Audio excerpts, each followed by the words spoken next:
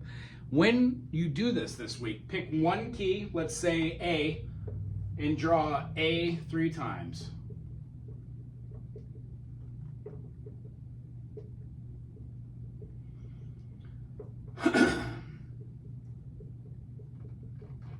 When doing this, the middle one, make A major. How many sharps does A major have? None. 1, 2, 3. It has the F sharp from G, has the C sharp from D, and now the G sharp from A. Cool? Oops, I did that wrong. I'll just rewrite it. A, B, C, D, E, F, G. Cool. So if we go sharp from A, we now have A sharp, B sharp, C double sharp, D sharp, E sharp, F double sharp, and then G double sharp. That's why I don't like playing in the key of A sharp. It's a hypothetical key. It would be much easier to talk about the key of B flat. B flat has 2 flats. B major has 5 sharps. When we play in the key of B flat opposed to A sharp, it is much easier to see the 2 flats rather than seeing 5 of these sharps and then, or 4 of these sharps and then 3 double sharps. That's why we don't really use hypothetical keys. When we flatten, A goes to A flat, B goes to B flat, C goes to C sharp goes to C natural, D flat, E to E flat, F natural, G natural. The reason why A flat and A major work well, that's what's on the circle, is because it's not a hypothetical key. Our B flat is our A sharp. If we kept going in fifths, we would have D sharp, G sharp, C sharp, F sharp, B, E, A, D, G, C. If we kept going with flats, we would have D flat, G flat, C flat, F flat, B double flat, E double flat, and then A double flat. And that makes up our circle of hypotheticals as well. So don't worry about that. Write out a key and then write it for its values, and then realize that the whole point of us learning the mechanism of 7 notes in a scale, if A major has 3 sharps and you take away those sharps, you would have this. Whoop, 4 flats in A flat. Let's do another one, and that's what I'll leave you on. B flat. B flat has 2 flats. That must mean that B major has 5 sharps. When we look in review, C none, G1, D2, A3, E4, B5.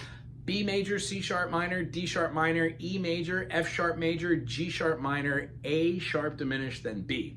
When you can get to a point where you can do that, you have mastered the idea of the circle fifths, knowing each key for their 7 notes.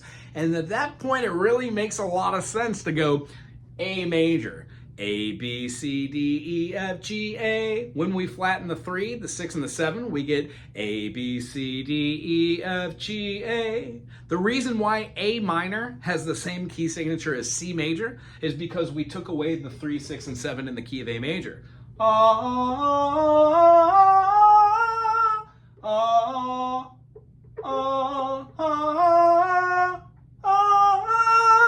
Natural minor is derived by dropping the 3, 6, and 7 in the key of A. Good job today. Try that this week, and I'll see you next week. Aloha.